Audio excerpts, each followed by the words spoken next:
So I managed to get myself to the cinema today to watch Weapons. The trailer was really interesting indeed, but so was the trailer for 28 Years Later, and I left that film exceedingly disappointed. So would Weapons come through, or is it another dud for 2025? Hi everyone, it's Az here from HeelvsBabyface. Now I'm not going to keep you in suspenders.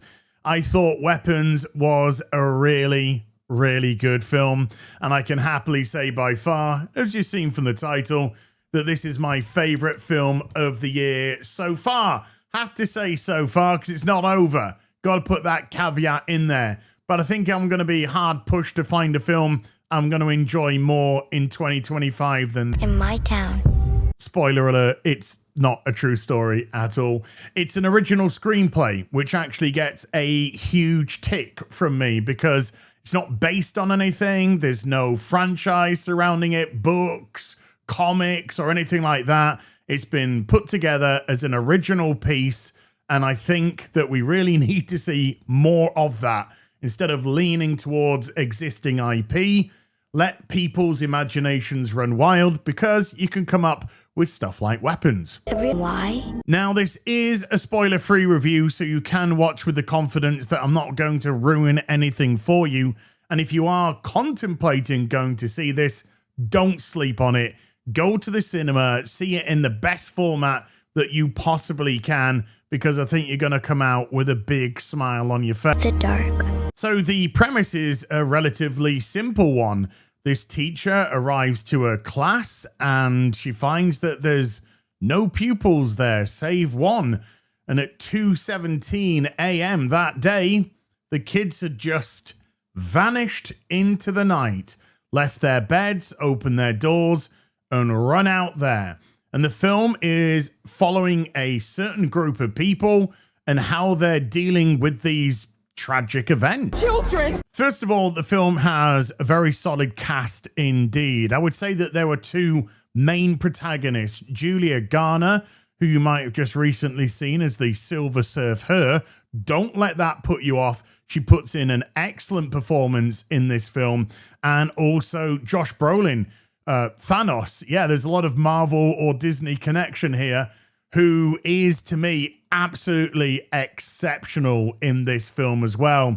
There's good supporting cast from Benedict Wong, aka Wong from Doctor Strange. Wait a minute, is this movie just... Anyway, and there's a little cameo from Justin Long. I think the last time I saw him was in Jeepers Creepers. And Alden Ehrenreich, who played Han Solo, which lost money for Disney and Solo. But again, all of these characters put in excellent performances, and you really bought into their characters. And that was one thing that the film did exceptionally well, is it drew you in to who these characters were, what their motivations were. And the way that it did this was through breaking the story up into... The first half of the film is built around each character. You get a segment with all of them. It tells their story. You see it from their perspective. And when I say their perspective, it's very well done, because when you are POVing one character that interacts with another character that we see the story of, we always see it camera-wise from their angle. And therefore, you just get a really good idea about all the mystery pieces which start to be placed on. And then once those stories have been told and you can sort of work out what's going to happen, then the film actually gives you, the audience, credit and says, right, we don't need to do any more of that. We're going to go into how we resolve these issues. And that made for a very interesting second half to the film.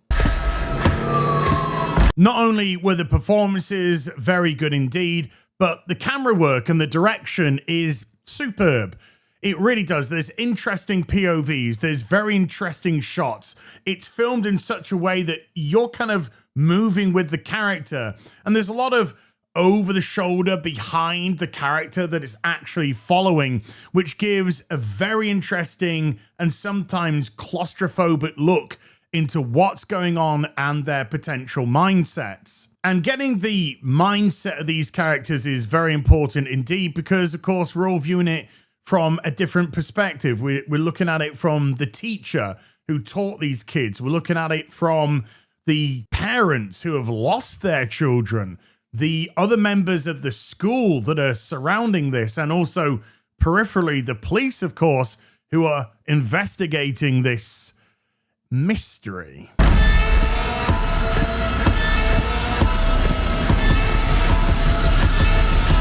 I had a good chat with Mola after I came out the cinema, and there is a very specific theme which goes alongside with this film as well. It's not just a good horror flick, a good suspense flick. There's actually a lot of legitimate thought that's gone into it, every character and every motivation that brings us to where we are. The budget comes in at $38 million, which, based on what we've been seeing recently, seems to be exceptionally modest. However, I do think it's probably a little bit too high for a film like this. That being said, it's got to hit somewhere in the region of around 85 million to break even. And I think it's got a really, really good chance of making some money here, as the preview night had a very strong $5.7 million. And I think word of mouth is going to spread, because I think a lot of people are genuinely going to love this film.